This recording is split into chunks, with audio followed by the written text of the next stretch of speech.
Improvement isn't a choice, it's survival. Every day, the world evolves, and those who stand still fall behind. In this powerful audiobook, How to Force Yourself to Improve, you'll uncover the raw truth about self-mastery through 10 transformative chapters, each one built to push limits, destroy excuses, and awaken discipline. From breaking comfort to mastering consistency, every lesson is designed to forge unstoppable growth. I'm Jessica, and you're listening to Premium Audiobooks, where powerful words shape powerful lives. Subscribe now to fuel your journey with wisdom, motivation, and unshakable momentum, because the path to greatness starts right here. Let's begin. Number 1. Break comfort daily. Embrace productive discomfort. The quiet edge of change is not found in comfort.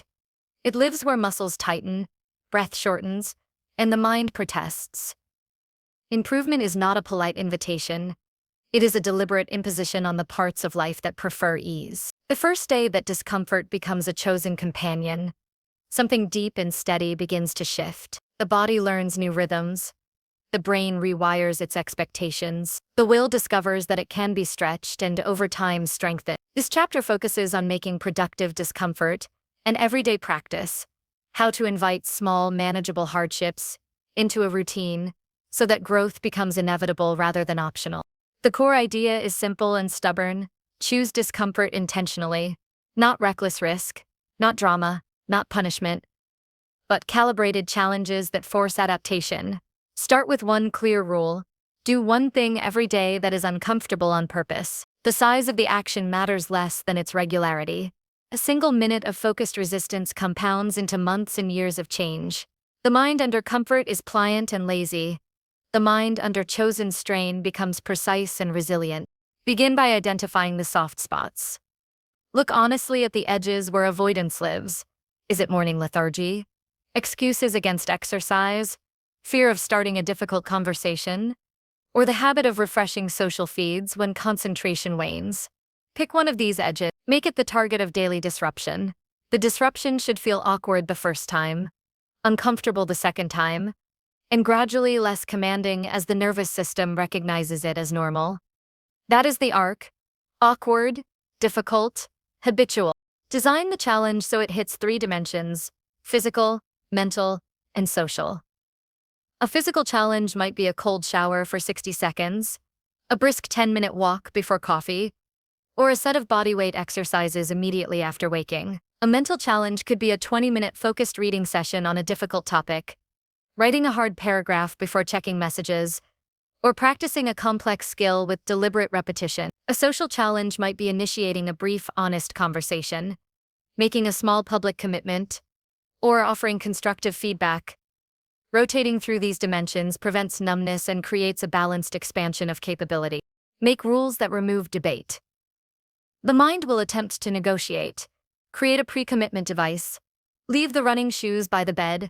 Place a book on the pillow, or set a calendar alarm labeled with a short sentence that triggers action. Pre-commitment removes the daily argument with the mind, a simple rig. If the alarm sounds, stand and move for 5 minutes before thinking. Do not allow deliberation to be the enemy of action. Set measurable criteria. Vague notions like try harder are traps. Define success. Cold shower. 60 seconds of cold water from the time full immersion begins. Focused reading. 20 uninterrupted minutes with a timer, phone face down in another room. Honest conversation, a 2-minute exchange where a specific point is made and a listening pause follows. Score each day as pass or fail. Keep a small notebook or a line on a habit tracker. The visual accumulation of marks is a quiet but relentless motivator. Progress is a simple ledger of integrity. Did the chosen discomfort happen today or not? Use the principle of progressive overload. Growth requires increasing stress. Begin small and increase slowly. If the first week of cold showers is 30 seconds, the next week aim for 45, then 60. If practicing a skill, raise difficulty by narrowing the margin for error or adding time pressure. The body and mind respond to incremental increases. Sudden leaps often break fragile momentum. The key is to remain uncomfortable enough that complacency cannot settle, but not so uncomfortable that abandonment becomes the only option. Create a ritual around entering discomfort. Ritual removes drama and makes the moment repeatable. A ritual can be a single deep breath, a short phrase spoken aloud, or a sequence of movements. Rituals anchor the habit into the body. Before the cold shower, breathe in for 4 counts. Exhale for 4. Say a brief phrase that centers the intention. Before writing, open a clean document. Type 1 sentence of gratitude. Then start. Small formalities give the mind familiar signals and reduce the friction of beginning. Practice negative visualization in a practical way. Consider the cost of not improving. Imagine routines 1 year from now, unchanged, skills not learned, relationships pallid from avoidance. This stoic exercise sharpens motivation by connecting present discomfort to a meaningful future. It does not promote fear, it clarifies choice. The future that emerges from today's small sacrifices will be richer, firmer, and less prone to regret. Employ deliberate exposure for fears. If public speaking triggers anxiety, commit to a brief talk in a small, safe setting. A 5-minute offering at a local meetup, a recorded video posted privately, or a short volunteer read at a community gathering. Exposure need not be dramatic. It must be real, measurable, and slightly beyond current capacity. Each exposure shrinks the fear's territory. Each success, however small, accumulates evidence that fear is surmountable. Use friction strategically. Remove barriers that allow avoidance, and add friction to temptations. For example, put the phone in another room during focus windows, and place the journal on the kitchen counter to encourage morning writing. Temptation bundling is the opposite. Pair a productive discomfort with a small reward. Listen to an interesting podcast only while doing a modest workout. The art of design is to shape the environment so default actions favor the difficult choice. Measure not only outcomes but process.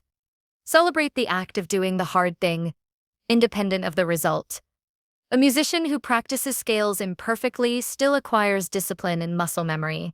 A person who initiates a difficult conversation and bumbles through it builds courage and clarity. Reward the trajectory rather than the outcome alone. This sustains effort through inevitable setbacks. Build an accountability structure. Tell a friend about the daily rule, post a short update to a group, or use an accountability partner who expects honesty. Public commitments heighten responsibility.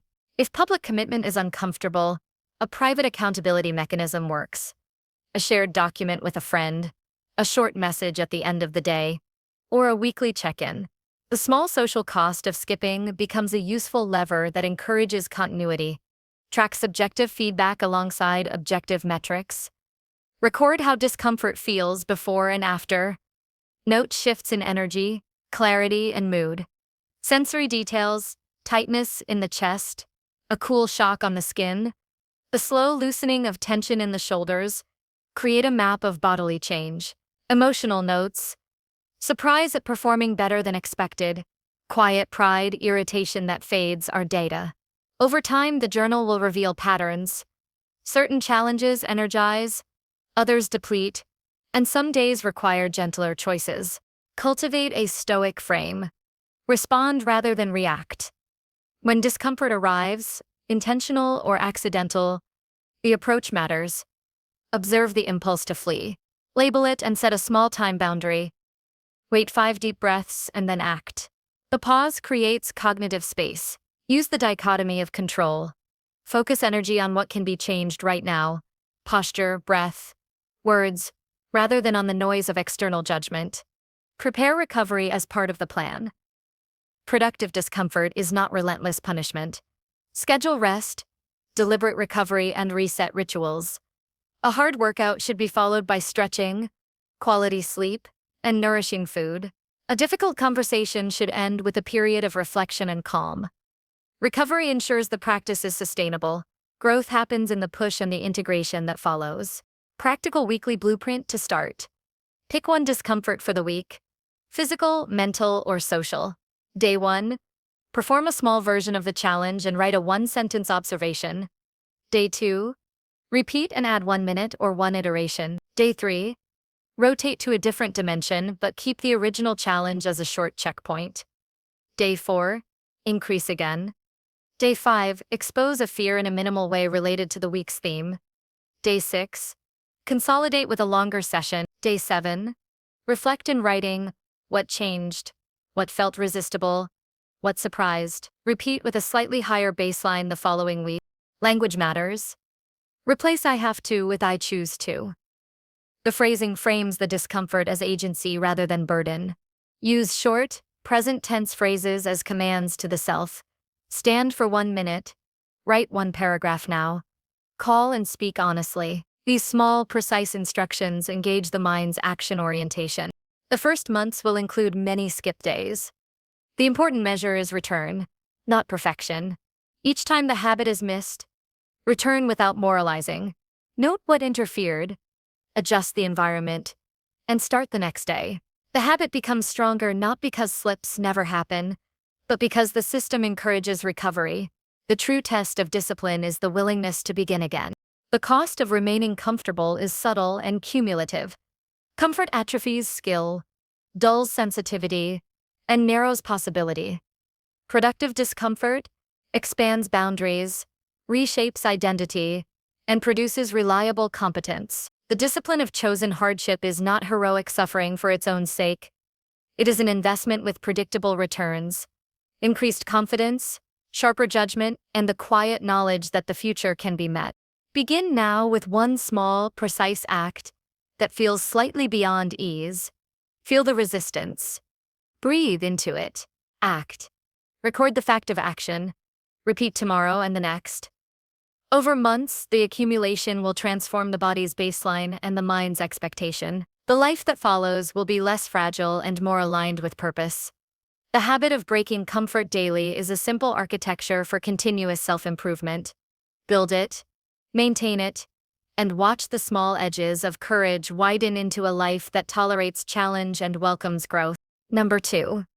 Track progress relentlessly. Reward small victories.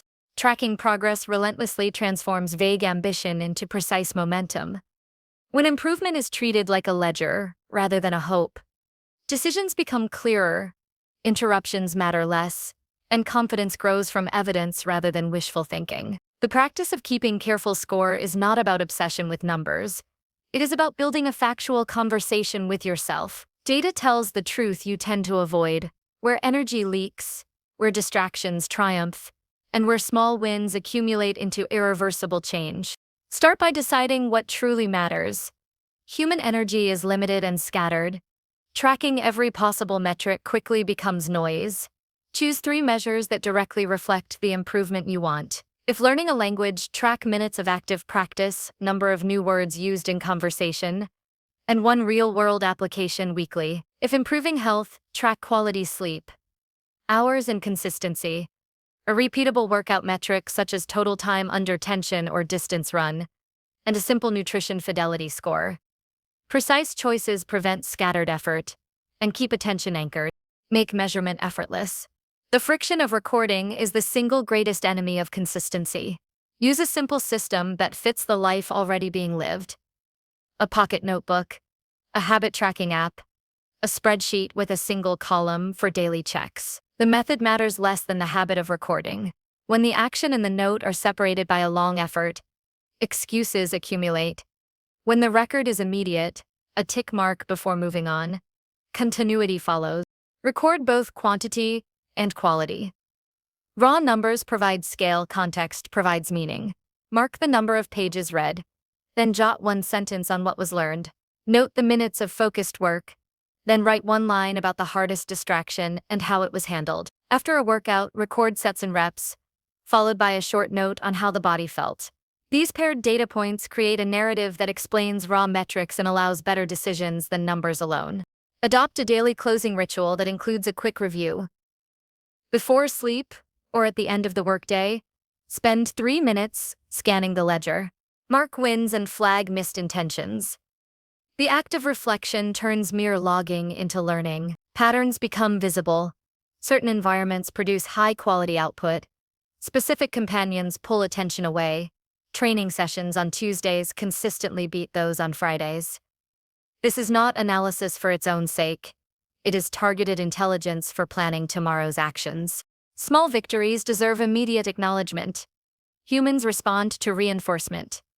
When a day's target is hit, celebrate with a brief, dignified gesture. a 5-minute walk in the fresh air, a single favorite cup of tea, or a 2-line private note of recognition. The reward should be proportional and non-destructive, something that reinforces identity rather than undermines progress. Rewarding momentum reinforces the neural pathways that support persistence. Create micro goals that feed into larger aims. A 1,000-mile journey is taken one step at a time. Large aims crumble without a sequence of manageable tasks. Break monthly goals into weekly anchors and daily targets. Each micro goal should be specific, measurable, and achievable within the day. When a daily target is met, it functions not just as completion but as currency toward the larger objective. Use visible progress bars. Humans are visual creatures. A progress bar or a simple calendar with filled squares provides an immediate sense of accumulation. Seeing a long row of filled days activates a desire to avoid breaking the chain. This is not superstition. Small visual cues shape behavior. A streak is a social and psychological contract with oneself.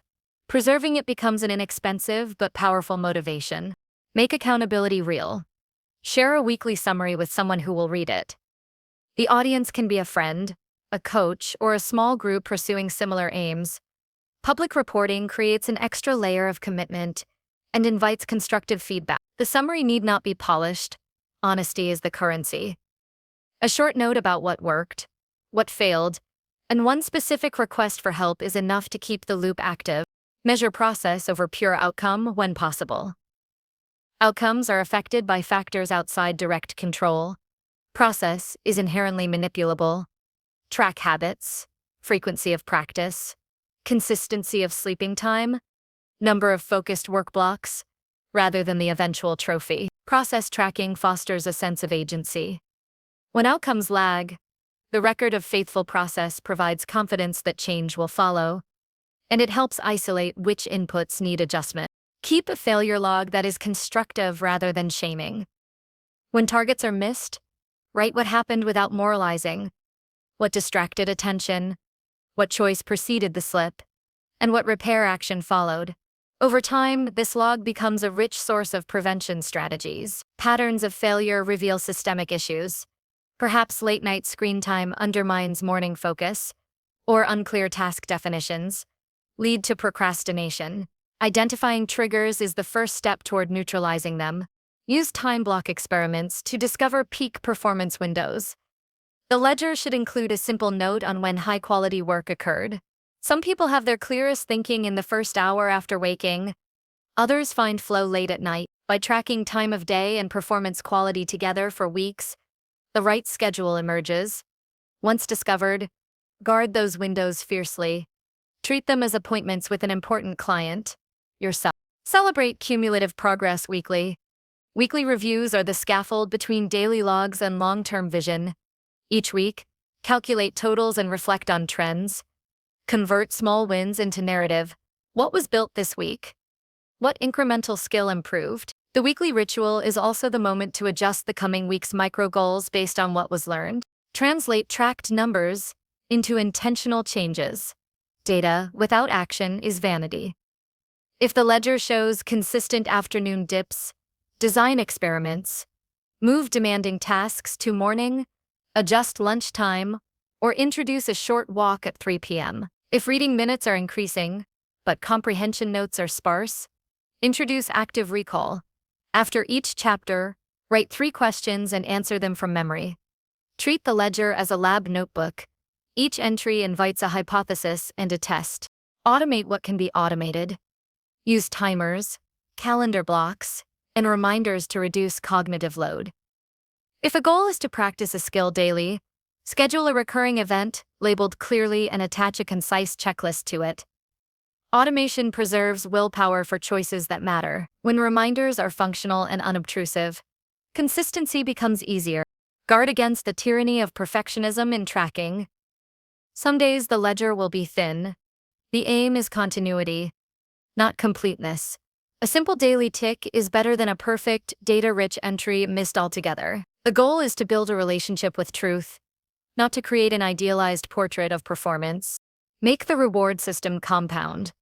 Pair immediate small rewards with larger, scheduled rewards for cumulative milestones. For example, After meeting daily targets for 30 consecutive days, plan a meaningful but non-disruptive treat. A day trip, a new book, or a high-quality meal. These planned celebrations mark progress and create future-oriented incentives. Advanced planning prevents reward decisions from becoming short-term temptation. Design your environment to reflect tracked commitments. If writing is being tracked, a visible, tidy workspace signals readiness. If sleep is a metric, remove screens and bright lights from the bedroom, use blackout curtains, and keep a consistent bedtime. Environment shapes behavior silently. Aligning surroundings with tracked goals reduces resistance. Tell a simple truth to stay honest. Honesty in tracking strengthens character. Resist the urge to embellish numbers or retroactively adjust entries to feel better. The ledger functions as a mirror. When the mirror is accurate, decisions are grounded. Embrace the discomfort of honest numbers.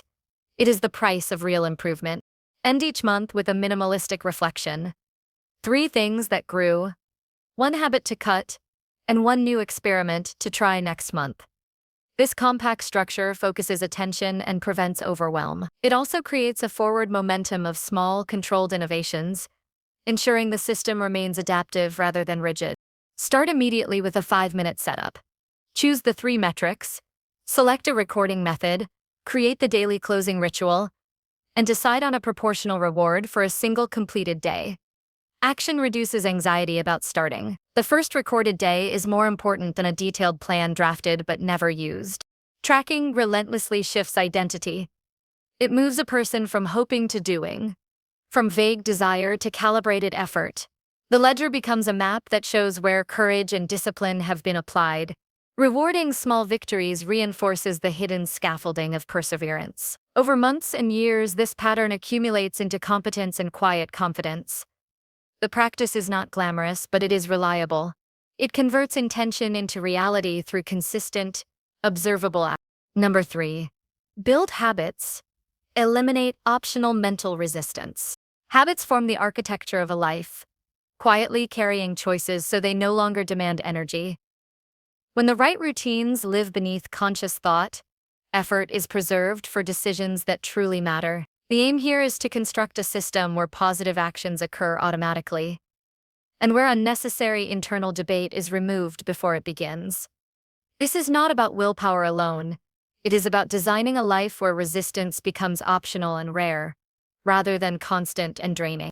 Begin with a tight definition of what success looks like. Choose one small behavior that, if repeated daily, will move the needle toward a larger goal. The chosen action must be specific, measurable, and short enough to commit to without dramatic planning. Clarity dissolves doubt. When the target is precise, the mind cannot argue over meaning and the path forward becomes obvious. Shrink the barrier to start. The most effective habits are those that can be initiated with negligible friction. If writing a page feels like a mountain, commit to opening a document and typing 1 sentence. If exercise is avoided, put on shoes and step outside for 2 minutes. The initial step should be tiny. Starting is the primary victory. Momentum follows an honest beginning more reliably than motivation does. Use environmental design to remove optional resistance. Place useful tools within immediate reach, and hide or remove anything that invites a mindless detour. A clear desk with a notebook and a pen at the top left corner signals readiness. A phone charging in another room reduces reflexive distraction. The physical arrangement of items is silent guidance. Architect the space, so default actions match the desired habit. Adopt fixed triggers to anchor routines. Pair a new habit with an existing daily occurrence. After the first sip of coffee, meditate for 2 minutes. After closing a laptop, write a single sentence of reflection. These anchor points create predictable links in the nervous system. Over time, the trigger becomes the signal, and the signal summons action without debate. Commit to precise implementation intentions. Specify in advance what will be done and under what conditions. If the temptation to scroll appears, then the phone goes into a drawer for 20 minutes. If energy dips at 3 p.m., then a 10-minute walk is taken. This form of planning reduces the mental wrestling that consumes willpower by issuing clear instructions to the future moment of choice. Reduce choice by establishing defaults. Limit the number of options for routine decisions so the mind is not repeatedly taxed. Keep a standard breakfast, a default work playlist, and a single method for tracking daily tasks. Defaults act like trained assistants. They make the simple, correct choice without consultation. Each saved decision is willpower reclaimed. Structure habits around identity rather than outcome.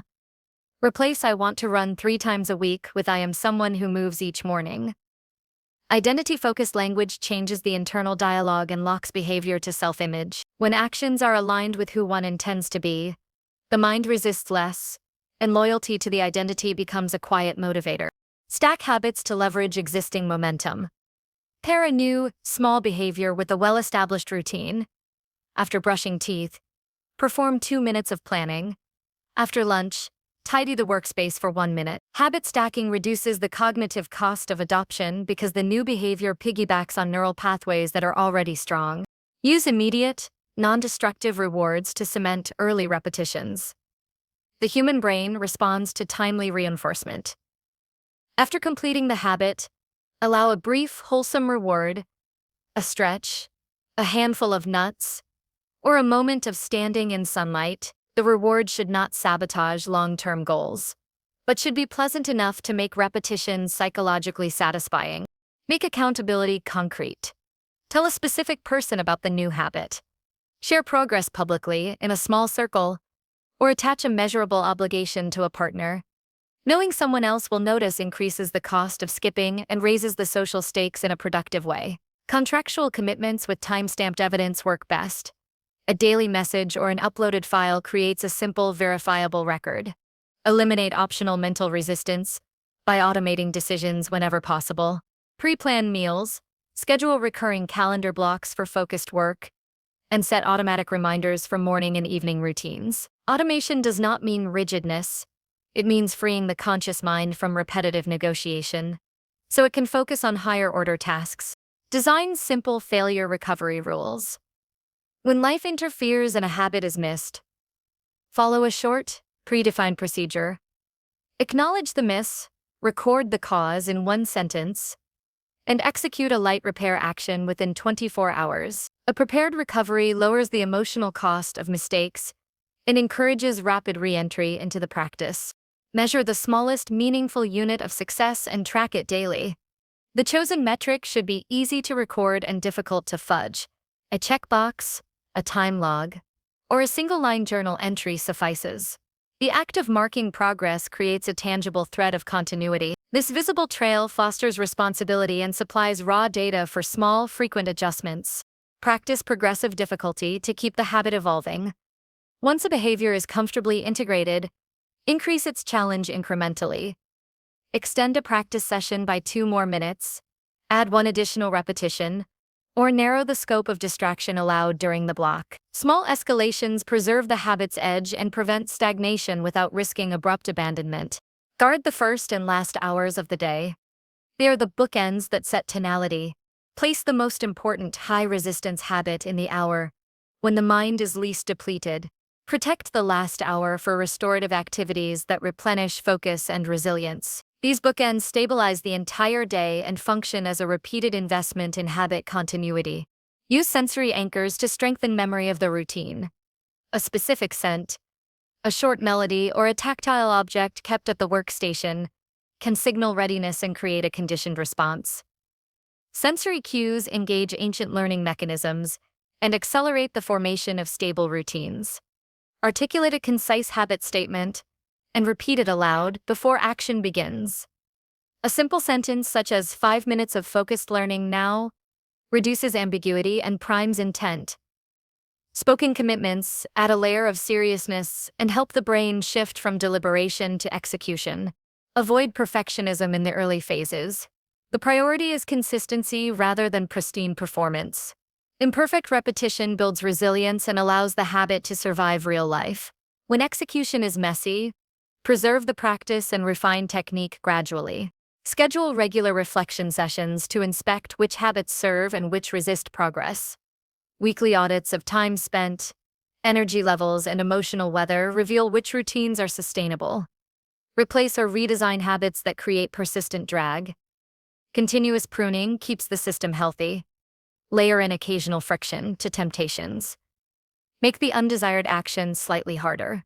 Remove one-click access to distracting sites, change app passwords, or move leisure devices out of the primary living space. Small added obstacles raise the activation energy for bad habits without requiring constant willpower.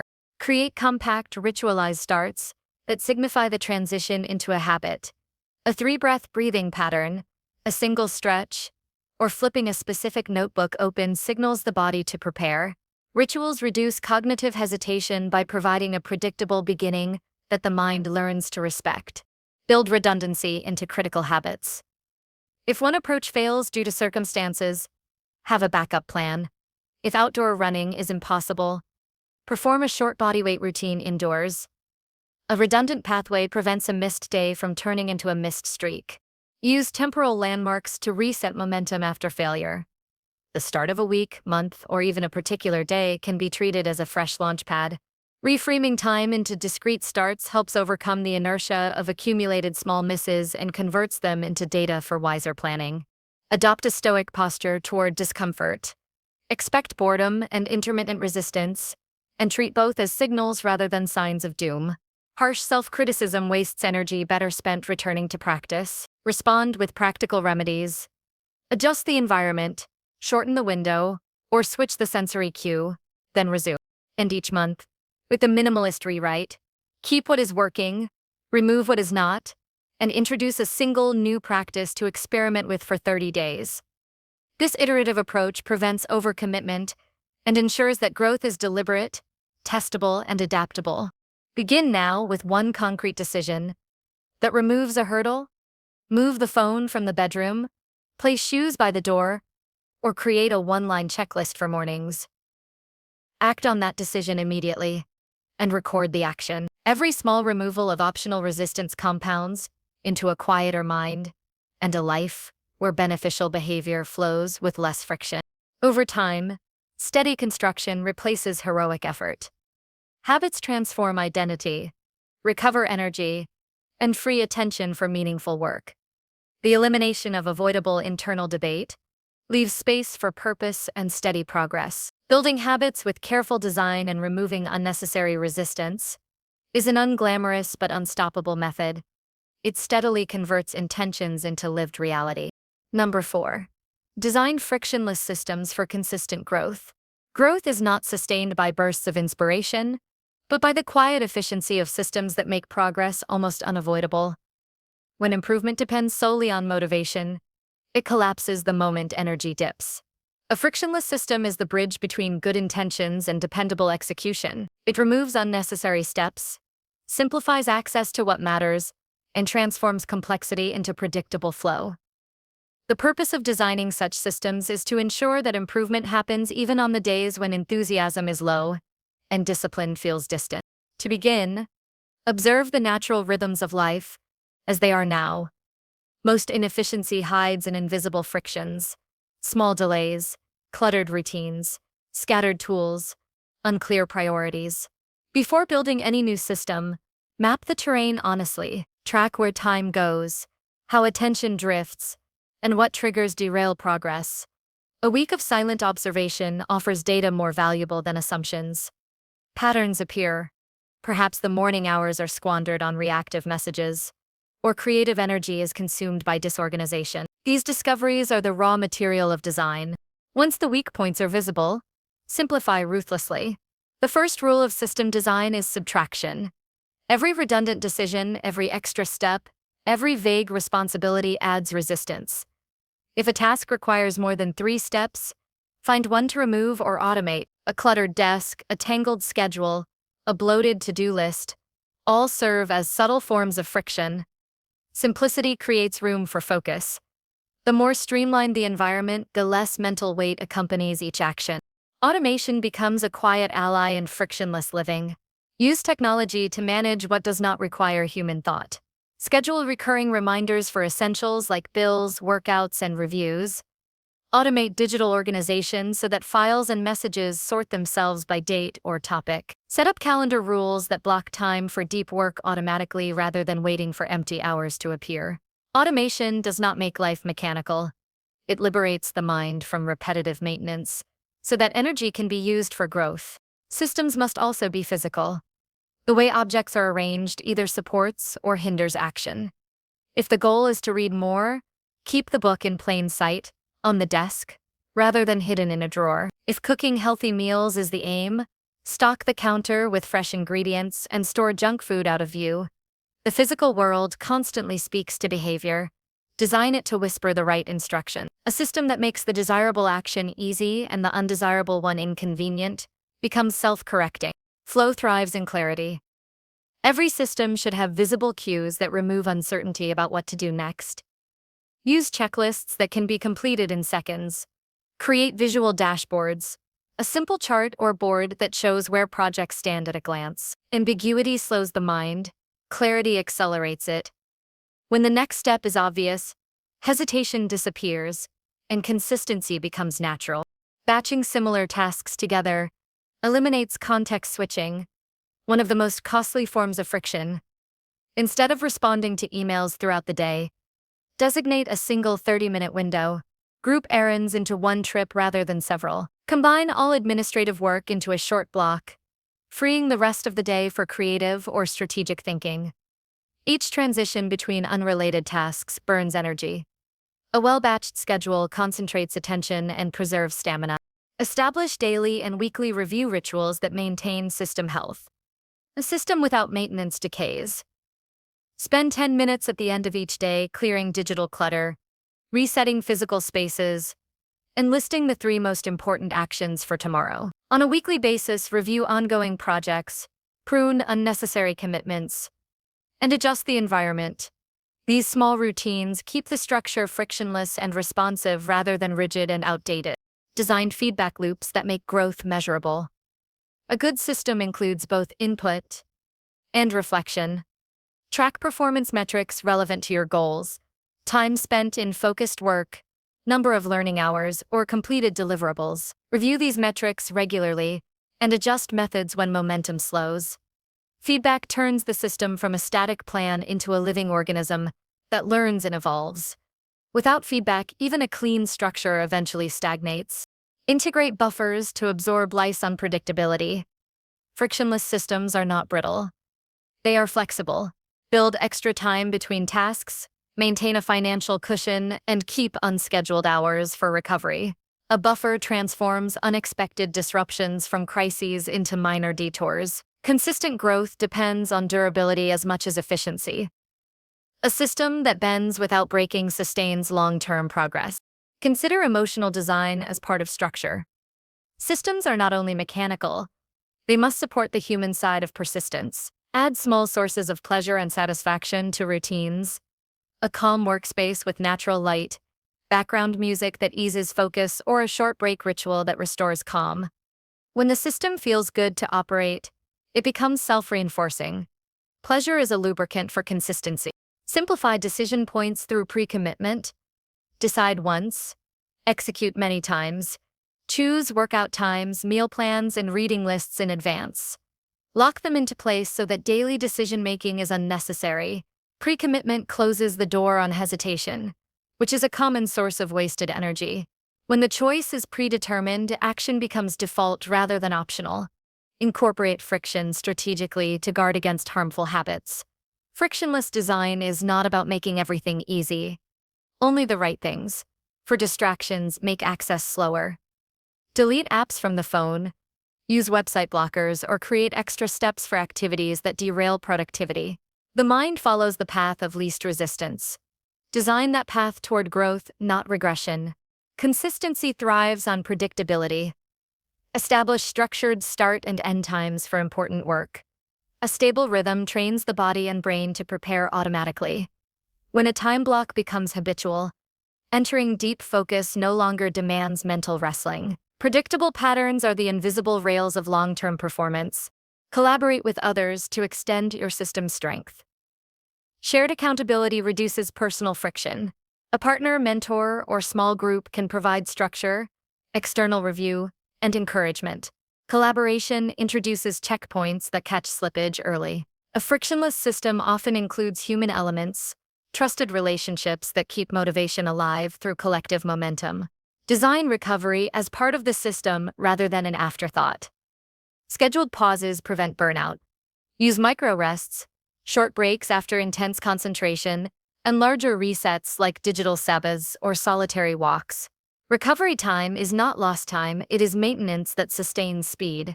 A system that demands perpetual motion without rest eventually grinds to a halt. Use environmental triggers to initiate key behaviors. A particular sound, scent, or visual cue can mark transitions. Lighting a candle before study, adjusting lighting at sunset, or playing a specific melody at work's end. Such cues teach the brain to shift states effortlessly. The smoother the transitions, the more momentum remains intact. Refine continuously. The most elegant systems emerge through trial, error, and subtraction. Observe where tasks still create drag and redesign those moments. Replace outdated tools, simplify steps, and shorten loops. A system that evolves with your circumstances remains alive. Complacency is the hidden enemy of growth. Refinement is its antidote. Design with redundancy where it matters. Important habits and tools should not depend on a single fragile link. If data is essential, back it up in multiple locations. If a key routine relies on one environment, prepare an alternative setting. Redundancy builds resilience. Consistency requires insurance against disruption. Connect the system to a meaningful purpose. Frictionless mechanics are hollow without direction. Know why each process exists. Growth that serves a clear mission becomes easier to sustain, because each step carries emotional weight. The system then becomes more than a sequence of tasks. It becomes the living infrastructure of purpose. At the close of each day, reset the system to 0, leave the workspace clear, the task list refined, and tomorrow's schedule visible. This ritual eliminates the drag of starting cold. Each new day begins clean, free of residue from yesterday's chaos. This small discipline compounds into an immense sense of control and readiness. Growth accelerates when systems remove needless effort and align daily structure with intent. The result is not mechanical living, but graceful consistency. A rhythm that supports progress without constant struggle. A frictionless system makes excellence less about heroics and more about alignment. When every element of life is designed to flow naturally toward improvement, growth ceases to be an uphill battle and becomes the natural direction of motion. Number 5. Confront fears directly, transform into strength. Fear hides beneath the surface of almost every hesitation. It disguises itself as careful thinking, humility, or even logic, but at its core lies the same quiet avoidance of risk and exposure. To improve in any meaningful way, fear must not be managed from a distance. It must be met head-on, examined, and converted into something usable. Growth begins at the border of discomfort, and fear is the guard that stands at that border. The only way through is forward. Understanding fear begins with acknowledging its role. It exists to protect, not to punish. It warns of pain, failure, and loss, and in doing so, it keeps many alive. But in a world where survival no longer depends on constant physical threats, that same mechanism now limits expansion. The modern fears, rejection, embarrassment, judgment, uncertainty, do not threaten life, only ego. Recognizing this distinction is liberation. Fear signals importance, not danger. When something scares you, it often means it matters deeply. To transform fear into strength, bring it into full awareness. Name it precisely, instead of feeling it vaguely. Instead of saying, "I'm anxious about this project," say, "I'm afraid my work won't be good enough and people will see me as incompetent." Clarity steals fear's power. Vague emotions spread like smoke. Named fears become solid. And what is solid can be handled. Write them down in plain language. No decoration. Each sentence exposes an illusion that the mind has quietly maintained. Observation must lead to confrontation. The simplest and most reliable way to weaken fear is exposure. Avoidance grows fear. Proximity shrinks it. Begin with controlled encounters that stretch, not break, your tolerance. If speaking in public creates panic, start with a small circle of friends. If asserting yourself feels terrifying, begin by expressing one opinion a day in a low-stakes environment. Each encounter is a small act of defiance against paralysis. The more you face, the less you flinch. Fear is often a story rehearsed too long. The brain plays imagined disasters in detail, convincing the body that failure has already occurred. The antidote is evidence. When the feared event happens and survival follows, the narrative dissolves. Collect this evidence deliberately. After every act of courage, record what actually happened compared to what you expected. Over time, this collection becomes proof that most fears are distorted projections rather than prophecies. Courage is not absence of fear, but intelligent engagement with it. Every person who performs under pressure, leads a team, or creates something meaningful feels fear. The difference lies in what they do while afraid. The courageous individual acts while the heart races, while the voice shakes, while doubt whispers. They do not wait to feel ready. Readiness never arrives. It is built through action. By repeatedly proving that you can act afraid and still function, fear begins to serve rather than rule. To confront fear effectively, develop stillness. Most panic begins in unobserved thought. The ability to pause and breathe when adrenaline surges separates reaction from response. A few slow breaths, a grounding look at the environment, a reminder that the threat is psychological rather than physical. These micro moments of awareness stop the spiral. The mind cannot exaggerate danger when the body refuses to obey. Calmness becomes a practiced weapon. Examine the hidden payoff of fear.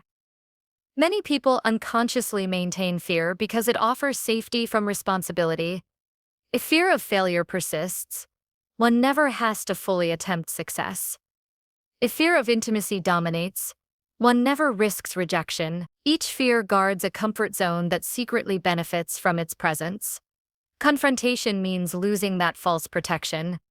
Growth demands honesty about what the fear allows you to avoid, then choosing to abandon that shelter.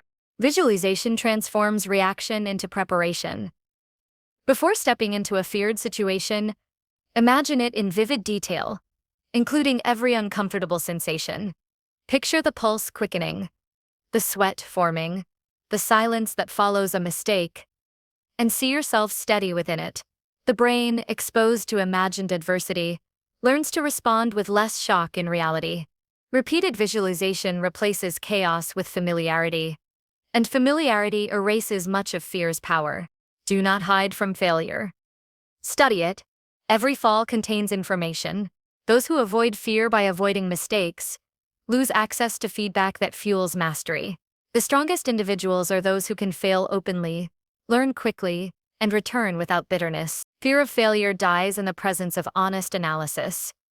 Review what went wrong without shame. Identify what can be adjusted, and act again. Repetition of this cycle rewires fear into confidence. Choose language that weakens fear's identity. Words matter because they frame perception. Saying "I'm terrified" builds a wall. Saying "I'm challenged" opens a door. Replace catastrophic vocabulary with neutral or empowering terms. The shift may seem small, but it trains the nervous system to interpret arousal as readiness rather than danger. The body reacts differently when the mind labels adrenaline as excitement instead of threat. Seek small daily opportunities for bravery. Courage grows by accumulation. Speak an uncomfortable truth. Initiate a difficult conversation. Share a creative idea before it feels perfect. Or try something where the outcome is uncertain. These micro-challenges condition the mind to interpret fear as signal rather than stop sign. Every time you lean into tension and survive, your capacity expands. Over months, what once felt impossible becomes natural. Surround yourself with examples of courage. Study biographies of those who faced extraordinary odds, athletes recovering from injuries, scientists pursuing rejected theories, leaders standing firm under pressure. Their stories plant courage in your imagination. Exposure to real human perseverance proves that fear is universal, but conquerable. The more you see others acting despite terror, the less unique your own fear feels. Anchor courage in purpose. Fear often shrinks when connected to something larger. When your focus shifts from self-protection to service, the spotlight moves away from insecurity and toward contribution. The teacher who speaks for the benefit of students forgets their own trembling. The activist who fights for justice finds energy greater than fear. Purpose transforms anxiety into duty, and duty into strength. Physicality can be a training ground for emotional bravery. Practices that push the body, cold exposure, endurance exercise, martial arts, train the nervous system to remain calm under strain. Each physical challenge mirrors psychological confrontation. The mind screams to stop, but discipline continues. The lessons cross boundaries. The body's ability to endure becomes proof that the mind can as well. Reflect often on mortality, not as morbid philosophy, but as perspective. Life is temporary, and every hesitation consumes limited time. When fear whispers, "What if you fail?" remember the greater question, "What if you never try?" This reflection cuts through hesitation with clarity. A finite existence demands motion, not perfection. Fear loses authority when weighed against the brevity of life. Build rituals of grounding after confronting fear. When a difficult event passes, consciously mark the completion. Take a slow walk, write in a journal, or sit in silence, acknowledging the courage displayed. Recognition seals the lesson, the act becomes memory, and memory becomes confidence for future trials. Without closure, the nervous system stays alert. With acknowledgement, it learns that challenge leads to safety, not destruction. Teach others what you learn about fear. Sharing the process out loud converts insight into mastery. Explaining how you faced something frightening reinforces the belief that you can do it again. It also helps others who still stand paralyzed. Leadership in this area is quiet but powerful. By normalizing fear, you dissolve its stigma. Collective honesty about vulnerability makes courage contagious. Never chase the complete elimination of fear. Its absence would remove alertness, empathy, and humility. The goal is transformation, turning fear into focus, sensitivity, and drive. When channeled correctly, fear sharpens awareness and keeps arrogance in check. It becomes an ally reminding you that growth is happening. A person who never feels fear has likely stopped evolving. Each confrontation with fear is an alchemical process. The raw metal of anxiety is placed in the furnace of action, and out of that heat emerges strength. The more you enter the fire, the less it burns. Eventually, fear becomes not a barrier but a compass pointing directly toward where courage is required, and progress awaits. True strength is not the absence of trembling, but the will to walk forward while it trembles. Over time, the act of facing what once seemed unbearable becomes instinct, and the self that was once fragile becomes unshakable. Number 6. Audit environment. Remove every improvement barrier. Progress often struggles not because of lack of effort, but because the environment quietly works against it. The surroundings you live, work, and think in either pull you forward or hold you back. The people you see, the spaces you inhabit, the habits you reinforce through repetition, all combine to create an invisible force that shapes your direction. Improvement becomes much easier when your environment stops being the enemy. Growth should not rely on constant willpower. It should flow naturally from a space that supports discipline and minimizes distraction. An honest audit of your environment begins with observation. Most people move through their days unaware of how many small details influence their mindset. The cluttered desk that subtly breeds indecision, the constant buzz of notifications that fractures focus, the television murmuring in the background feeding noise into thought. All of it drains mental energy. The first step toward control is awareness. Walk through your environment as an outsider would. Notice every element that either aids or obstructs your growth. The goal is to see the ordinary as though it were unfamiliar, so that the small traps become visible. Energy follows attention, and attention is shaped by surroundings. A disorganized environment communicates chaos. A clean one communicates readiness. Even something as simple as clearing a workspace before beginning can transform the quality of effort. Order externally creates order internally. It signals to the mind that the task ahead deserves full respect. When the environment is filled with clutter, unfinished business, or reminders of procrastination, the brain unconsciously associates the space with avoidance. By simplifying what surrounds you, you make room for concentration to expand. Environmental friction often hides inside digital spaces. Phones and computers, designed to serve, frequently become traps. Each notification invites a micro-interruption that fractures momentum. Each open tab or social feed offers a quick escape from focus. To remove improvement barriers, set digital boundaries that enforce discipline automatically. Silence unnecessary alerts, block distracting websites during work periods, and curate what fills your feeds. The goal is not total isolation, but deliberate control, creating an environment where your attention belongs to you rather than to algorithms designed to steal it. People form another layer of environment. The energy, language, and attitude of those around you either elevate or erode your commitment to progress. Surround yourself with individuals who embody the values you aim to build. When those near you treat growth as normal, it stops feeling exceptional and starts feeling expected. At the same time, distance yourself from negativity, disguised as realism. Some people unconsciously defend mediocrity because your improvement challenges their comfort. Protect your energy without hostility. Not every person deserves full access to your attention. Even within relationships that must remain, boundaries can shift. You can limit conversations that revolve around gossip, complaints, or defeat. You can direct energy toward those who challenge you kindly, who question your excuses without judgment. Growth is social. Momentum travels through people. The right environment of peers creates accountability without pressure. It silently demands that you rise. If you spend time among those who value effort, you begin to mirror their consistency. Improvement becomes a shared language rather than a lonely pursuit. Physical spaces reflect mental patterns. Your surroundings should remind you of your goals, not your distractions. Keep visible symbols of what you value, a vision board, a written affirmation, a list of priorities. Each time your eyes pass over them, they reinforce direction. Remove objects that tempt regression. If you're trying to eat healthier, don't keep unhealthy food within arm's reach. If you want to read more, leave books visible and ready. Make the desired behavior easy to start, and the undesired one inconvenient. Environment design is the art of shaping temptation rather than fighting it. Morning and evening rituals can anchor progress within the structure of the day. The spaces where these rituals occur should feel intentional.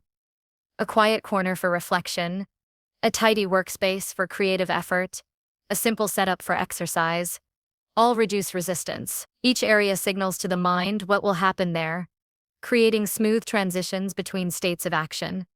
When environments are designed with purpose, habits attach themselves naturally. You no longer rely on motivation to begin. The surroundings themselves remind you to move forward. Noise, light, and even scent affect focus more than most realize. Harsh lighting or chaotic sounds create subtle agitation that wears down attention. If possible, craft spaces that invite calm, alertness. Natural light supports wakefulness. Gentle background sound masks distraction. Fresh air improves mental clarity. These adjustments may seem small, but when compounded over weeks, they radically change how easily you enter flow. Every element of your environment should quietly communicate readiness and peace, rather than tension and fatigue. The environment also includes the structure of your time. Unplanned hours invite chaos. To grow consistently, treat your calendar as an extension of your surroundings. Structure provides psychological safety. Decide when to rest, when to create, when to learn, and when to reflect. This eliminates the mental noise of indecision that drains effort. Before it begins, a well-organized schedule turns time into an ally rather than an obstacle. Improvement thrives on rhythm. Structure gives it one. An audit of your environment should include internal settings as well. The beliefs and inner dialogue that fill your mental space. A tidy room cannot compensate for a mind filled with cluttered self-criticism.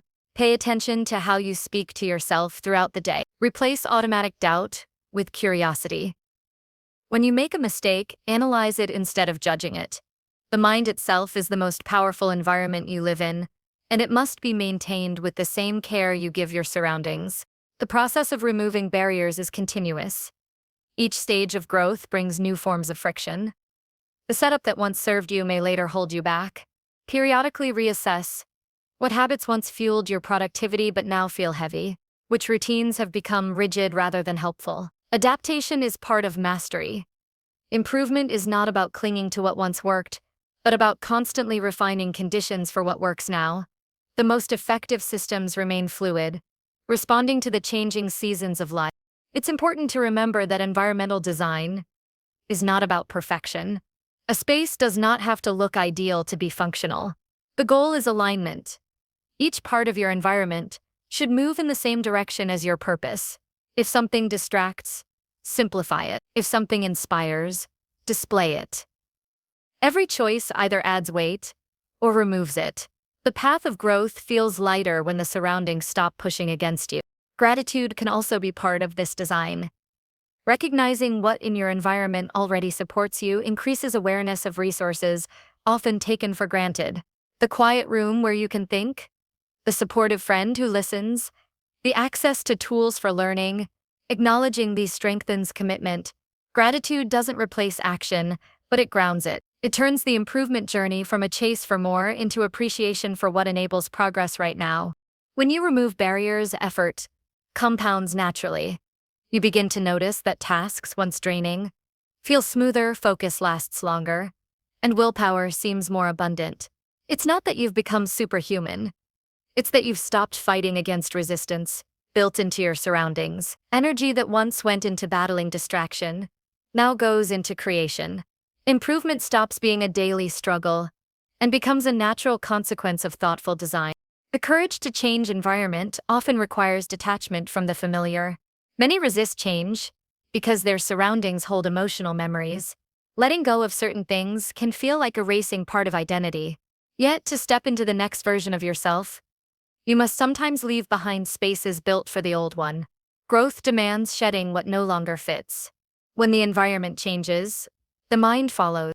Each barrier removed is a form of liberation.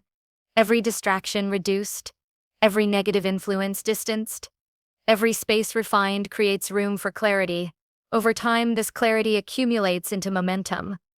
Improvement becomes less about force and more about flow. When everything around you subtly nudges you toward better choices, progress becomes inevitable. The most successful individuals are not the most disciplined. They are the most deliberate about their environment. They do not depend on constant motivation. They construct conditions where growth feels natural. The world will always present obstacles beyond control, but the personal environment remains a domain of sovereignty. Within that domain lies immense power. Shape it intentionally. Remove what dulls your focus. Surround yourself with reminders of excellence. And improvement becomes a reflex. When your environment aligns with your values, growth ceases to be an uphill battle and becomes the quiet rhythm of a well-designed life. Number 7. Commit publicly. Accountability fuels personal evolution. Commitment holds little weight when it exists only in private thought. A goal whispered quietly to oneself remains fragile, easily reshaped by convenience or mood. The moment a promise leaves the confines of your mind and enters the world, it gains gravity. Public commitment transforms intention into obligation. It binds your words to your actions. It introduces the healthy tension of accountability, where others can witness your progress and where self-discipline becomes visible. Growth accelerates under the quiet pressure of being seen. The act of declaring a goal out loud is more than performance. It is psychological reinforcement. When you commit publicly, the mind begins to perceive the pursuit, not as a possibility but as an identity. You no longer say, "I'm trying to become this." You say, "I am becoming this." That shift in language strengthens the internal narrative. Identity governs behavior. And when that identity is expressed openly, inconsistency becomes uncomfortable. The desire to live congruently with what you've declared compels follow-through even when motivation fades. Accountability builds an external structure around your commitment. Alone, the human mind can rationalize almost anything. Excuses sound reasonable when spoken only in private. But when someone else knows what you promised, the margin for self-deception narrows. A simple awareness that another person expects consistency heightens effort. This is not about fear of judgment. It's about using social connection to fortify discipline. Humans evolved within communities where contribution mattered. Public accountability revives that instinct in a productive form. Choosing the right audience for your commitment matters. Not every ear deserves your plans. Some people drain enthusiasm through cynicism or competition. Share your goals with those who respect progress and understand struggle. A single trusted listener can provide more strength than a crowd. The goal is not to seek validation but to create mutual accountability. The ideal accountability partner doesn't comfort you out of discomfort. They challenge you to rise above it. They mirror your higher standard back to you when your own vision blurs. Public commitment can take many shapes. It might be announcing a goal to your peers, sharing a progress update online, joining a community dedicated to a similar pursuit, or even stating a deadline to a mentor. The method matters less than the sincerity behind it.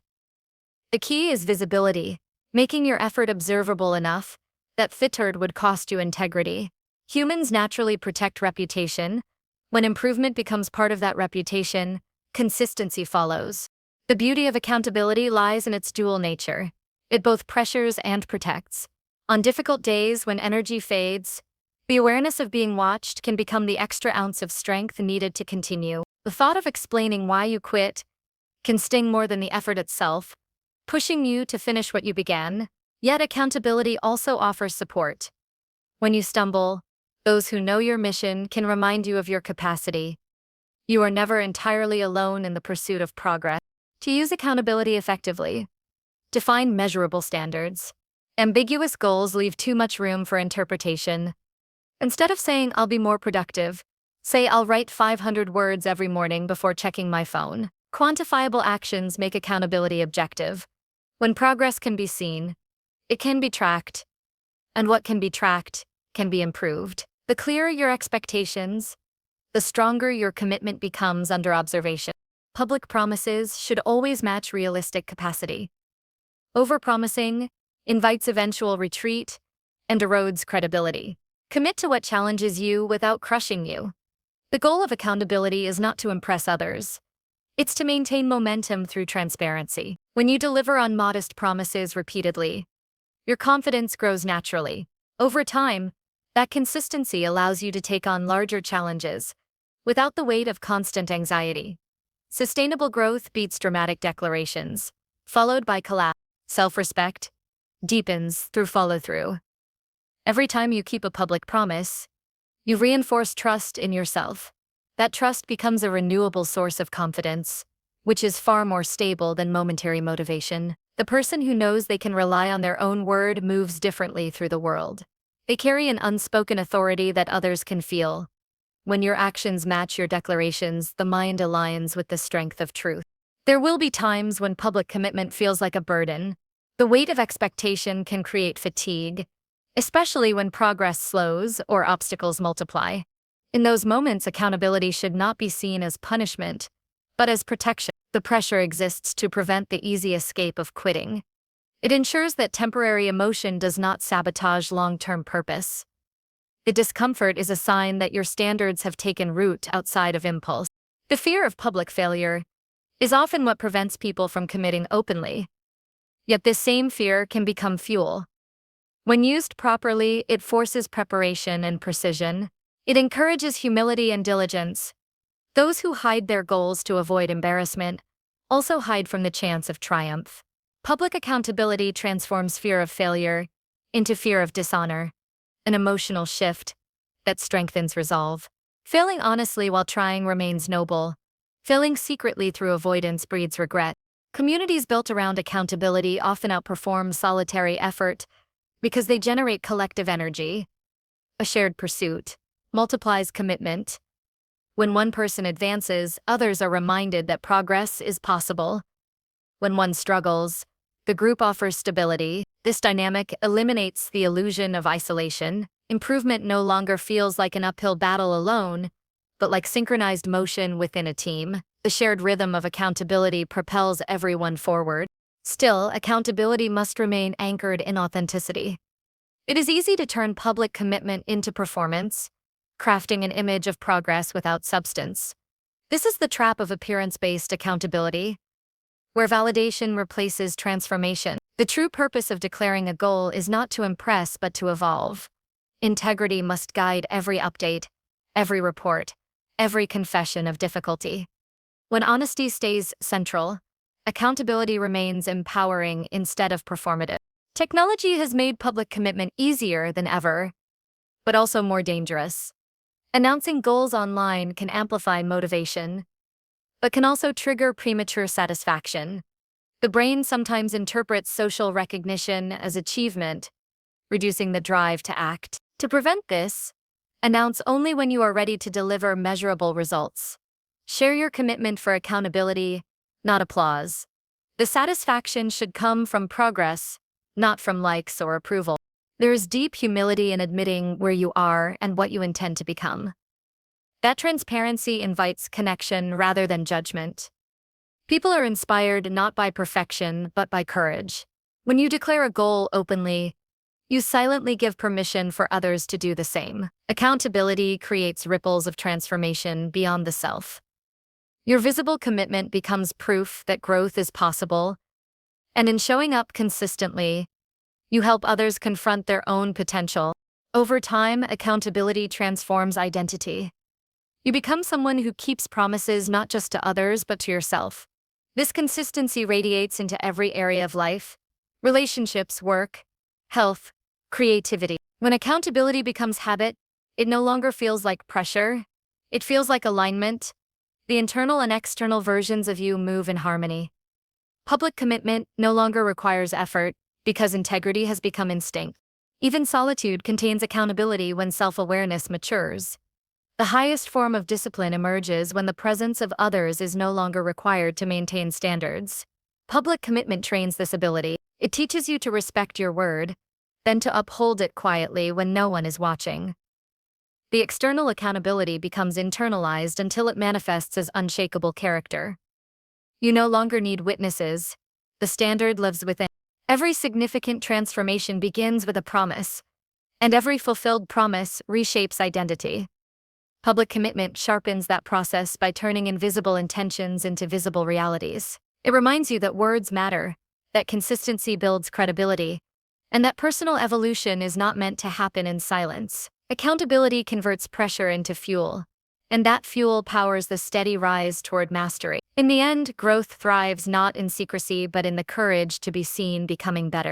Number 8. Prioritize learning. Failure becomes feedback loop. Growth begins when the mind shifts from proving to improving. Many people spend their energy trying to appear competent rather than genuinely learning. They treat mistakes as personal insults instead of messages from reality. Yet every failure holds a map hidden within it, a set of coordinates pointing toward the next improvement. The difference between stagnation and mastery lies not in talent, but in how a person responds when things fall apart. When learning becomes the priority, failure stops being an end and starts becoming a teacher. The foundation of lifelong progress is curiosity. A curious mind views each experience as raw material for understanding, not as evidence of inadequacy. Curiosity dissolves the fear of being wrong because it replaces judgment with exploration. The question shifts from "why did I fail?" to "what is this trying to teach me?" That small shift in perspective opens a wide door to growth. Every challenge becomes a classroom, every setback a lesson in disguise. The curious person cannot truly lose because learning transforms even defeat into movement forward. To prioritize learning, one must detach ego from outcome. Ego craves validation. It wants to appear flawless, to win quickly, to be admired for intelligence rather than effort. But learning often feels messy. It involves uncertainty, humility, and the willingness to look inexperienced. The mind must accept imperfection as the price of progress. Growth asks you to trade the comfort of being right for the clarity of understanding. When you allow yourself to be a student of life instead of its critic, every moment holds value. Failure offers feedback, but only to those who listen. Most people repeat mistakes because they rush past them. They want to forget the sting instead of decoding it. Reflection is what transforms experience into insight. After every setback, pause long enough to ask specific questions. What did I expect? What actually happened? What caused the difference? What can I adjust next time? The answers may be uncomfortable, but they contain the truth that improvement requires. Without reflection, effort becomes repetition. With reflection, it becomes refinement. There is a quiet strength in admitting ignorance. The person who pretends to know everything closes the door to growth, while the one who says "I don't know yet" keeps it open. Every expert once began with that admission. Skill is not built through arrogance, but through continuous humility. The recognition that no matter how much you know, there is always more to understand. When you approach learning with this mindset, the world becomes an endless resource rather than a constant test. Learning thrives on structure, as much as curiosity. It is not enough to collect random information. There must be deliberate practice. The mind learns best when repetition meets reflection. Break down skills into small components. Focus on one element at a time, and measure progress objectively. Treat learning like training, consistent, intentional, and focused. Improvement follows patterns, and those patterns reveal themselves through consistent engagement, not sporadic bursts of enthusiasm. To turn failure into a feedback loop, the process must become cyclical. Action leads to outcome. Outcome reveals feedback. Feedback informs adjustment, and adjustment refines the next action. This loop never truly ends. The faster you close that loop, the faster you grow. The best performers in any field share this trait. They do not fear failure because they process it quickly.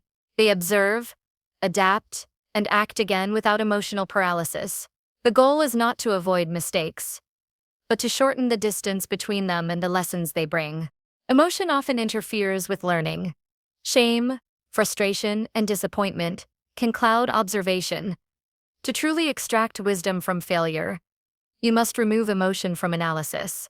This does not mean becoming cold or detached. It means refusing to take results personally. The event happened, the data exists, and the lesson is neutral. Emotion comes afterward, often exaggerated by ego. When you learn to separate fact from feeling, feedback becomes clearer and improvement accelerates. Surround yourself with people who challenge your understanding. Growth rarely happens in isolation. Engaging with different perspectives forces your mind to re-examine assumptions. The most valuable teachers are not those who comfort your beliefs, but those who test them. Seek environments where you are not the most knowledgeable person in the room. This kind of humility keeps your intellect sharp and your adaptability high. Iron sharpens iron, and honest dialogue sharpens wisdom. Books, mentors, failures, and even adversaries can all be teachers. The key is to approach life with the attitude of an apprentice.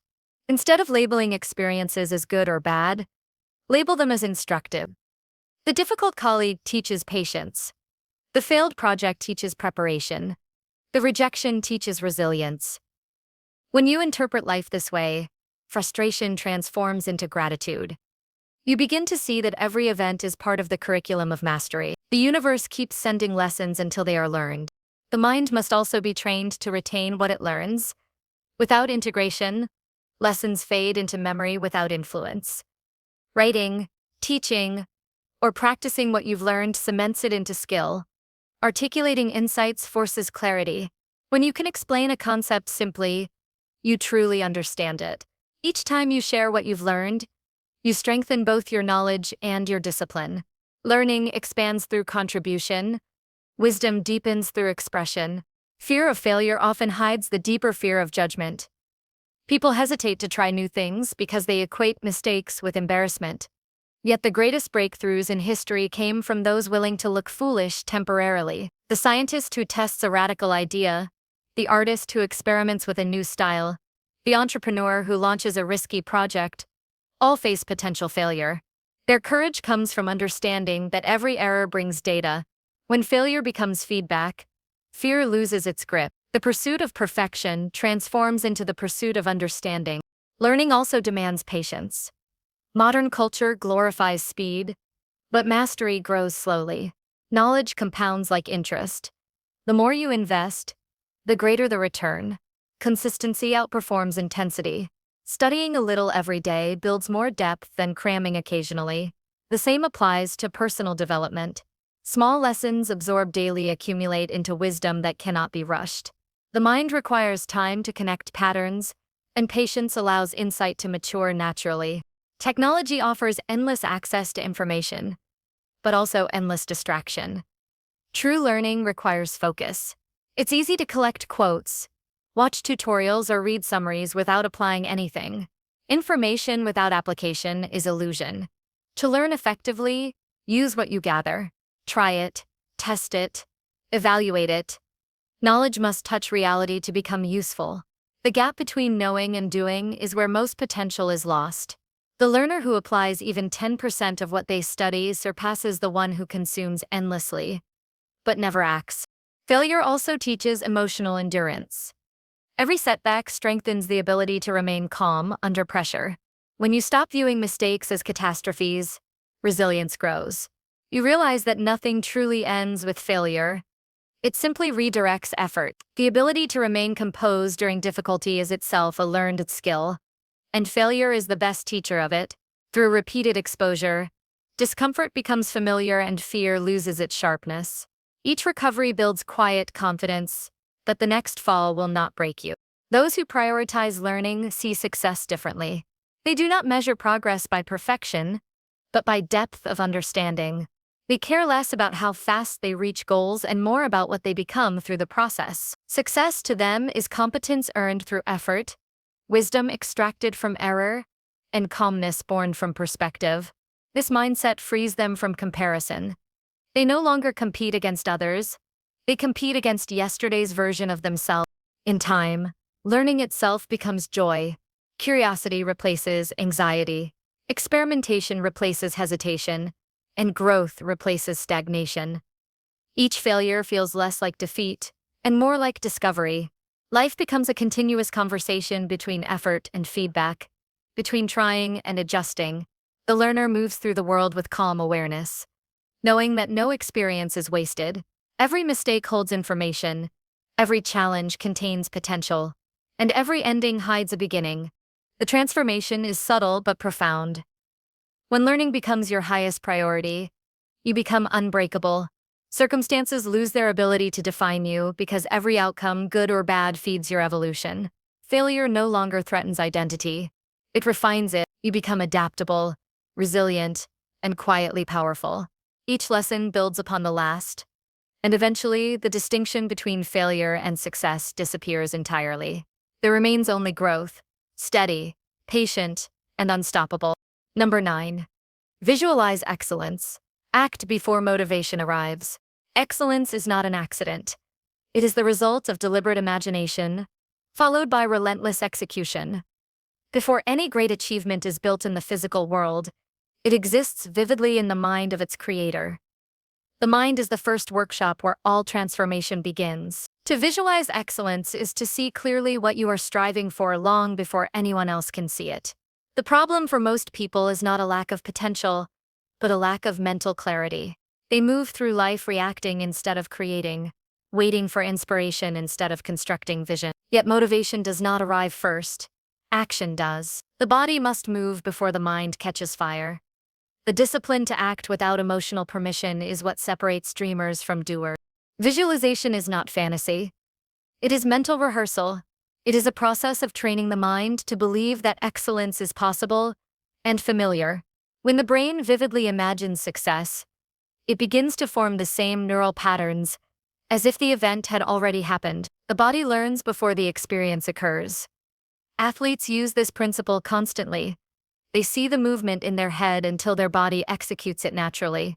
The same principle applies to life. The clearer the internal image, the smoother the external execution. Excellence does not begin on the stage but in the unseen repetition of mental preparation. To visualize effectively, detail is everything. The image must be sharp, specific, and emotionally charged. It is not enough to simply say, "I want to be successful." The mind needs precision. What does success look like? How does it feel, sound, and move? Where are you standing? What actions are you taking? Who are you becoming in the process? The more vivid the picture, the more real it feels, and the more the subconscious begins to align behavior toward that reality. The brain does not easily distinguish between deeply imagined experience and actual experience. By controlling the inner vision, you begin to influence the outer life. But visualization without action becomes daydreaming. The second half of excellence is execution, and this must happen before motivation shows up. Motivation is often the reward of movement, not its cause. Waiting for inspiration before taking action is like waiting to feel warm before starting a fire. The first spark comes from friction, the willingness to begin even when energy is low.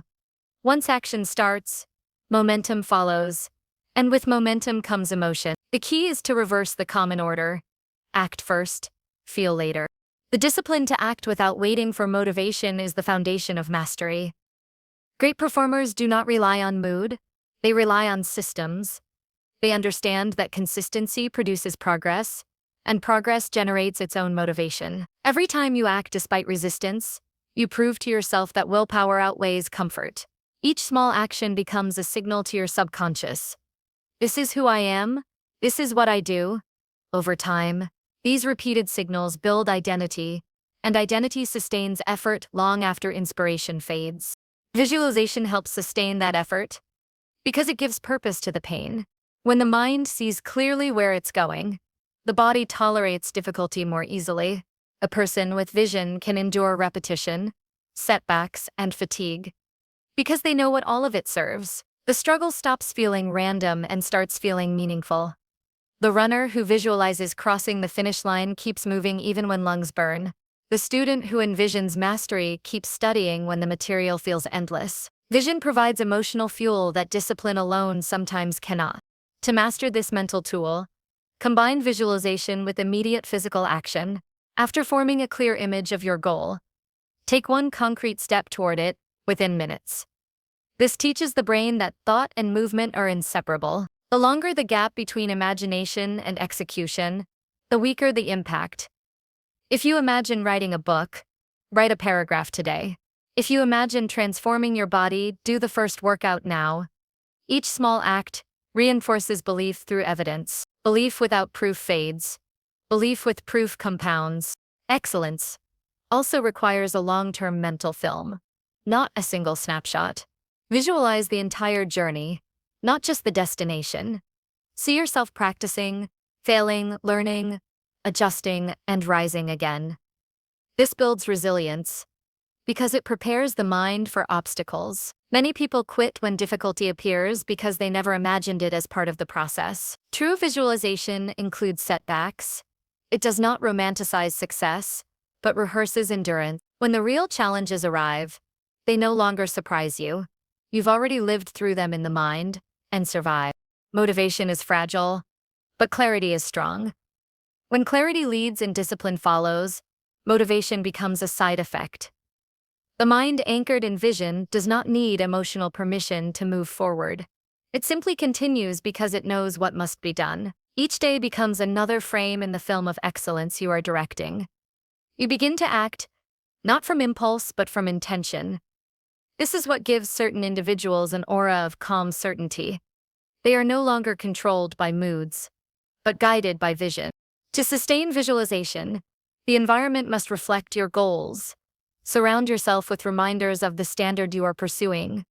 Words, symbols, or spaces that reflect your vision keep it alive during ordinary days. Excellence fades when the environment pulls you backward. Every distraction, every influence, every piece of clutter either strengthens or weakens your focus. When your surroundings match your vision, consistency becomes easier because friction is reduced. The external world begins to mirror the order of your internal world. The act of visualization also strengthens emotional control.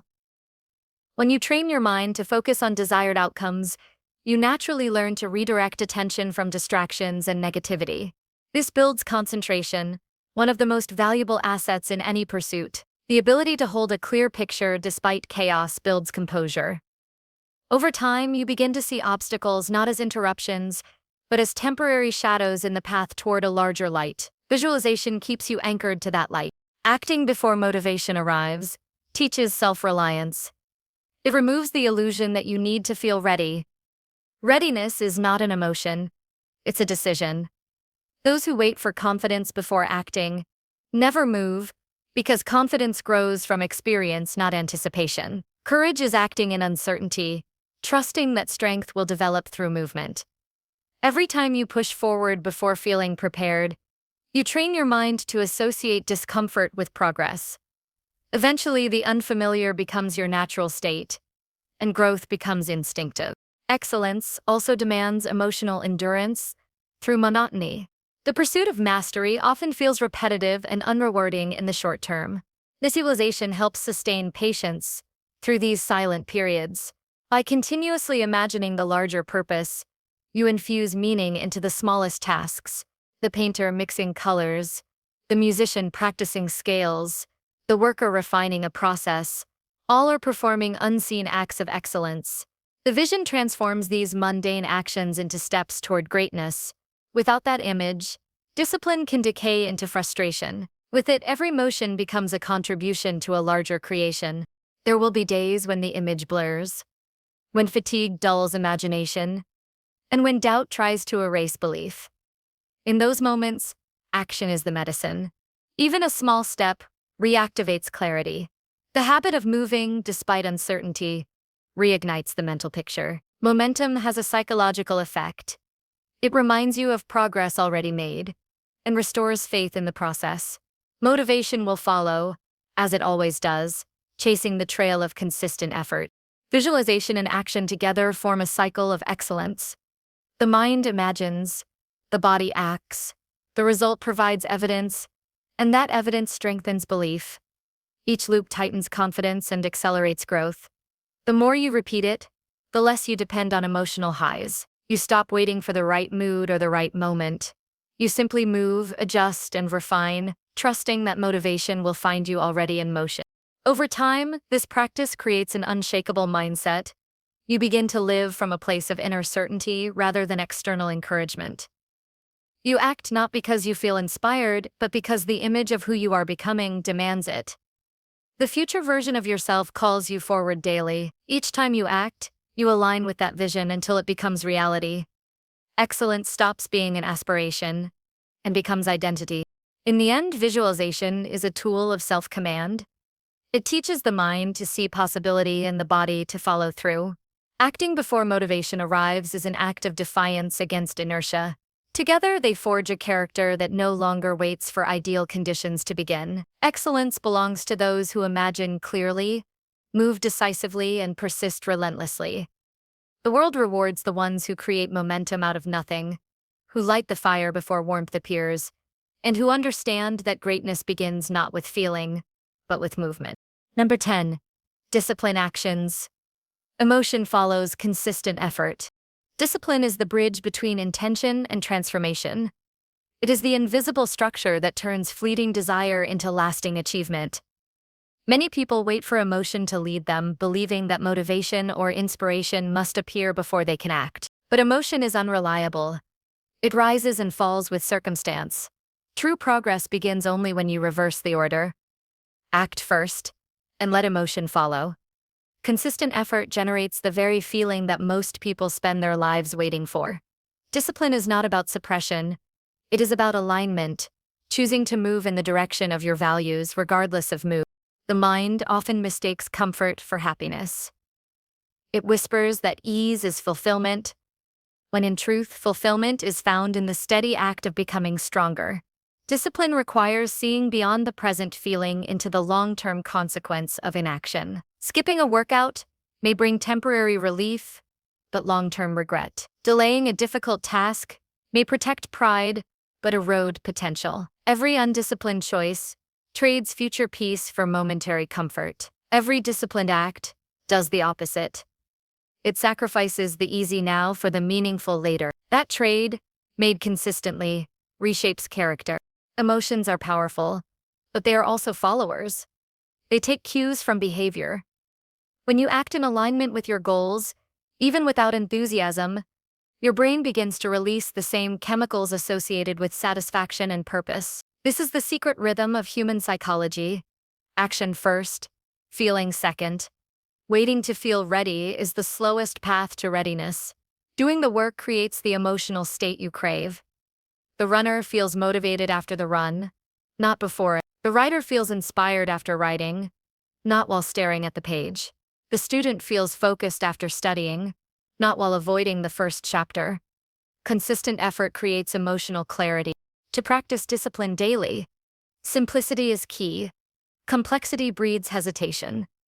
The more steps between you and the action, the easier it is for excuses to slip in. Remove friction by designing straightforward routines. Wake up and follow the sequence without debate. The disciplined life thrives on structure, not spontaneity. Structure removes decision fatigue, the mental drain of constant choice. Once action becomes automatic, resistance weakens. The secret is not willpower, but simplification. Each day, fewer decisions mean more follow-through. Discipline also requires emotional neutrality. There will be days when your energy feels low, when frustration clouds focus, or when outcomes fail to reward effort. In those moments, the disciplined person detaches emotion from commitment. You show up not because it feels good, but because it is right. You act according to principle, not preference. This separation between feeling and doing builds mental toughness. It teaches the mind that consistency is not dependent on circumstance. Emotion becomes a variable, but discipline stays constant. Consistency is not glamorous. It is repetitive, quiet, and often unseen, but it is in those invisible repetitions that transformation occurs. Each act of discipline is a message to the self. I can trust me. Over time, this builds an unshakable sense of self-respect. Confidence is not born from speeches or affirmations, but from keeping promises to yourself repeatedly. When the body follows through on the mind's command, the bond between them strengthens. This is the foundation of self-mastery, the ability to do what needs to be done, regardless of whether anyone is watching or applauding. Discipline transforms chaos into clarity. When life feels uncertain, routine becomes an anchor. It keeps you grounded in motion when doubt tries to paralyze. Even small actions matter because they prevent stagnation. Movement, however minor, keeps the fire alive. The act of showing up when you least want to creates an inner stability that emotion cannot shake. You begin to see yourself as someone who follows through, and that identity becomes self-fulfilling. The more disciplined you become, the less you rely on fragile bursts of motivation. Many people misunderstand discipline as rigidity, but in truth, it is freedom. It frees you from being controlled by impulse. It frees you from the roller coaster of moods and distractions. A disciplined mind can experience chaos without being consumed by it. It does not deny emotion, it simply refuses to be ruled by it. This control breeds peace. You no longer waste energy fighting procrastination or regret, because your actions flow from principle. Each completed task reinforces calmness, not exhaustion. Discipline is not a cage. It is the structure that allows you to move forward without losing balance. To cultivate discipline, identity must change before results appear. Instead of saying, I will try to be disciplined, affirm, I am a disciplined person. Behavior follows belief. When you internalize this identity, your decisions align naturally. You no longer debate whether to act. You simply do what someone disciplined would do. The power of identity-based action is that it eliminates negotiation with excuses. Every time you follow through, you reinforce the image of who you are becoming, and that self-image makes future discipline easier. Emotion often resists structure because it fears monotony, but the mind that practices discipline discovers a deeper rhythm, a sense of peace and predictability. When you repeat positive behaviors long enough, they begin to feel like home. The discomfort fades, and pride replaces resistance. You begin to associate discipline with dignity, not deprivation. The consistent person lives with quiet satisfaction, while the undisciplined live with noise, endless internal conflict between what they want and what they do. Peace belongs to those who act in harmony with their purpose. To strengthen discipline, focus on process, not perfection. Perfection is a moving target that feeds frustration. Process is tangible. It can be measured daily. The artist paints a stroke. The athlete runs a lap. The student studies a page. Each small act is a victory over inertia. By keeping attention on the process, you train your mind to find reward in effort itself, not only in results. This shift builds endurance. You stop chasing outcomes and start mastering behavior. Success becomes inevitable when consistency replaces intensity. One of the greatest illusions of emotion is that it should always align with effort. But progress often feels bland or difficult. Growth hides behind repetition. The emotional excitement of beginning a journey fades quickly, And what remains is the discipline to continue. Those who depend on emotional highs quit when the feeling fades. Those who rely on disciplined action persist through the dull, the draining, and the uninspired. Emotion is temporary. Habit is eternal. What begins as a forced act eventually becomes second nature. There will be days of fatigue, disappointment, and failure. Discipline does not erase them. It gives you the strength to endure them without losing direction. It whispers, "Do the work anyway." When emotion shouts to stop, discipline responds with quiet persistence. The act of showing up despite discouragement builds resilience. You start realizing that discipline is not just a tool for achievement, it is a form of self-respect. You no longer abandon yourself when life becomes uncomfortable. You stay loyal to your goals, even when the path grows uncertain. Emotion eventually learns from consistency. The body adapts, the heart begins to enjoy what once felt burdensome. The mind associates effort with satisfaction. Over time, the emotions that once resisted discipline start to support it. The same activity that once felt forced becomes fulfilling. This is the turning point of growth, when consistency creates alignment between what you must do and what you want to do. The work itself becomes reward, and momentum replaces struggle. Discipline also brings emotional stability in relationships, work, and self-image. When actions are consistent, trust builds, both internally and externally. Others can rely on you, and more importantly, you can rely on yourself. This steadiness radiates confidence. You no longer chase validation because self-respect fills the space where insecurity once lived. Emotion follows structure, peace follows order. In a world driven by instant gratification, discipline is rebellion. It rejects the easy path and chooses the meaningful one.